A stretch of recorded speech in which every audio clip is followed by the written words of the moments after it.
Let's bake the most incredibly delicious rosemary and roasted garlic artisan bread. It's incredibly easy and so delicious. Making this bread is a 2-day process where the bread is mixed and prepared on day 1, cold proofed in the fridge overnight, and then baked on day 2. If you would like the PDF version of the recipe with all the detailed instructions, you can find that in the description. But I'll do my best to explain the recipe in this video, of course. That's why you're watching it. You will only need a few ingredients. You need bread flour, or all-purpose flour works as well, dried oregano, active dry yeast, either fresh or dry rosemary, some salt and pepper, extra virgin olive oil, and a garlic head, which I'm not showing on the screen here. Something very important that you will need is a cast iron Dutch oven. Like this one, look at how gorgeous this Dutch oven is. Honestly, when I got this, I had just watched the Martha Stewart documentary, which I was so inspired. I loved her story. So when I was shopping around for a Dutch oven, I was like, you know what? I'm gonna support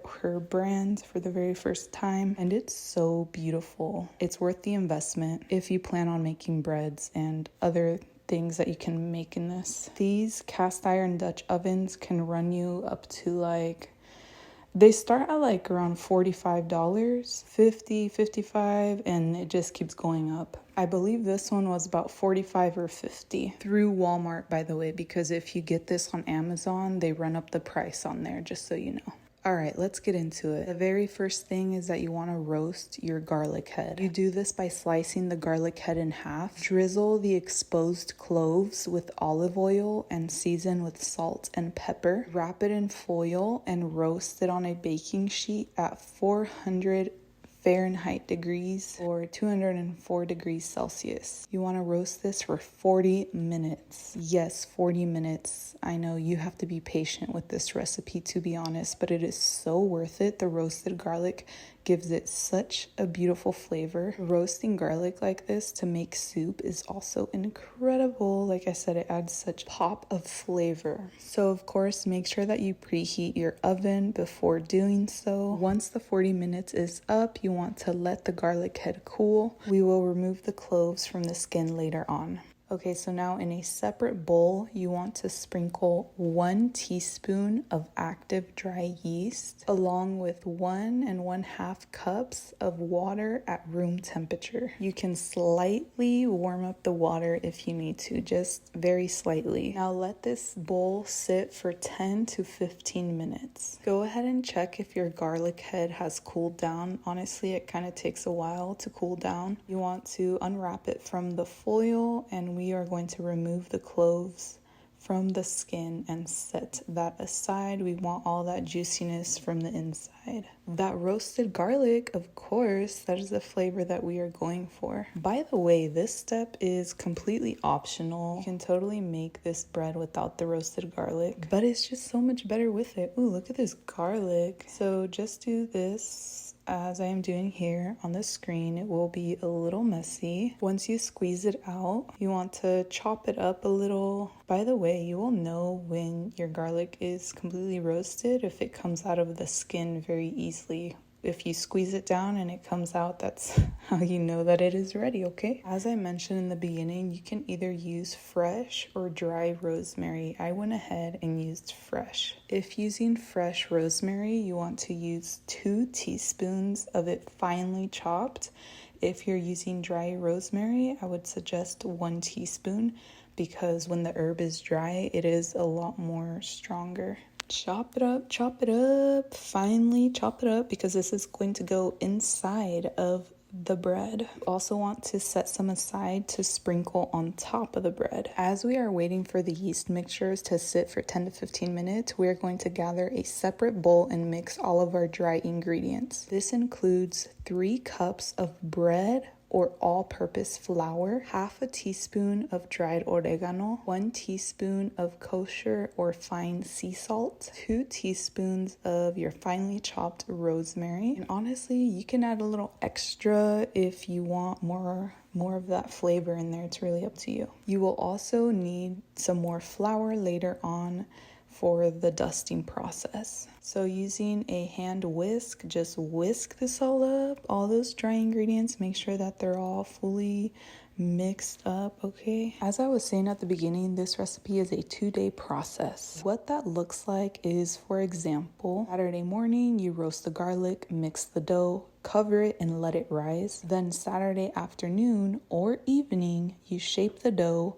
cover it and put it in the fridge. Sunday morning, afternoon, or evening, you remove the dough from the fridge, turn it out, score it, and bake it. And that is 2 whole days of patience. After your yeast and water mixture has sat for 10 to 15 minutes, add in 1 tablespoon of extra virgin olive oil along with your chopped up roasted garlic. Using a spatula, gently mix this all together just so that it is mixed together. You know what I mean? Okay. You will slowly pour in all of that wet mixture into your dry ingredients. You only need a spatula in your hands for this. By the way, I should have emphasized this at the beginning of the video. This recipe is a no knead recipe. No need to knead. Okay, super easy. You don't need to put any elbow grease into this. Well, maybe slightly. So using your rubber spatula, mix this together just until combined, as you see me doing here. It may take you a couple minutes or so. The dough will look a little sticky and stringy, and there should still be a little flour around the edges of the bowl. Using my fist to punch the dough like this kind of helped. I mean, it really helped because the spatula wasn't really doing it too much. But as you can see, it is a little sticky-ish. But just do as I am doing. You are almost there, okay? You don't have to overdo it. Do not overmix. It is just until it is combined. You don't see any more of that flour. You can see that roasted garlic in there, that fresh rosemary. Ooh. By the way, if you were not aware, you can get fresh rosemary from your produce aisle at most stores. At this point, you want to cover your dough ball and let it rise somewhere warm. Boom! Look at this beautiful dough. It has risen. So you want to let it rise somewhere warm until it has doubled in size for about 8 to 10 hours. So once the dough has doubled in volume, as you just saw here in the video, use your hands or a dough scraper if you have one to pull the dough out onto a floured surface. I'm using my little rubber spatula. Your hands should be gently floured. Once you get the dough onto your floured surface, with your floured hands, gently fold the dough into itself several times until a soft flour covered ball is formed. Okay, it's taken me a second to get this dough out of this bowl, all right? It's been quite a few hours that it was growing in there. Active dry yeast is so incredible when it comes to breads. Okay, so before you do this, you do want to make sure that your surface is clean, of course. So yeah, don't overdo this process. As I just mentioned, just gently fold the dough into itself several times until you get that nice little flour covered ball. The ball has formed, okay? You want the seam side up, then flip it right over. Grab yourself a clean bowl and place a parchment paper inside of it. Place your beautiful dough ball into your dusted bowl or proofing basket. Yes, gently dust your parchment paper with a little flour. Once you transfer your ball into that bowl, you also want to gently dust some more flour on top of the dough ball. Cover this bowl and then refrigerate it for a minimum of 1 hour or as long as 24 hours. You can even leave it for as long as 48 hours at this point if you're not able to bake it right away. So this was day 1. Congratulations, you are one step closer to baking your artisan bread. It is now day 2. Now before we bake our bread, you must thermal prime your Dutch oven. You do this right before you are ready to bake. You place your Dutch oven with the lid on into the cold oven. Once it's in there and you close the oven door, preheat the oven to 450 degrees Fahrenheit or 232 degrees Celsius. This will thermal prime your Dutch oven for even baking and all of that. Now you can cut up some fresh rosemary, or again, if you're using dry rosemary, that's fine too. Sprinkle the rosemary on top of your uncovered dough ball that you should have pulled out of the refrigerator after quite a few hours. Then score the top with a razor blade or the tip of a sharp knife with a design of your choosing. I'm going pretty basic here, that just 3 lines. The middle one is longer than the 2 on the side. Oh, by the way, you will thermal prime your oven for 30 to 45 minutes. Once that timer goes off, you will pull the Dutch oven out of the oven. Go ahead and transfer your dough into your beautiful Dutch oven. You can easily do this by pulling the parchment paper as you just saw me do. Again, make sure to score your bread. This will allow steam to escape while it's baking. Once your dough ball is in there, cover the Dutch oven and bake for 30 minutes. Whoops, I accidentally did 31 minutes. It's okay. Once that 30-minute timer is up, you want to remove the lid on your Dutch oven. I know the bread is gonna look so beautiful and ready, like it's gonna look, so delicious. But be patient. You want to go ahead and place it back in the oven and bake it uncovered for 15 to 20 minutes more. And you'll see in a few that it will look a little more crispier, a little more brown at the top once you bake it uncovered. And although it came out perfect, I will say I would have baked it uncovered for maybe 10 more minutes. Come on, come on. Let's go.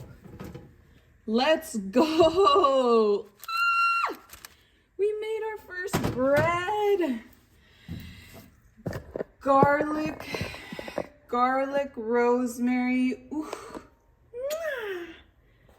Look at that Martha Stewart Dutch oven. Do you see that crispiness? So yeah, I would have done 10 minutes instead of the 15 to 20. Now, using the parchment edges, lift the bread from the Dutch oven and transfer it to a wire cooling rack or a cutting board, as I did, and let it cool down for a few minutes because it is going to be super hot. And oh my gosh, look at this roasted garlic rosemary artisan bread. It is perfection. You will not want to buy bread from the store anymore. There's so many variations that you can make. Like I said, you just need some patience because it does take quite a few hours, days, you know? And there you have it, a no-knead artisan bread. Like I said, the PDF file to this recipe is in the description below. It is very detailed. Thank you so much for supporting me. It encourages me to continue sharing all of my delicious recipes. I now continually make this recipe and it's just incredible. Thank you so much for joining me today. Thank you so much for being subscribed to my channel.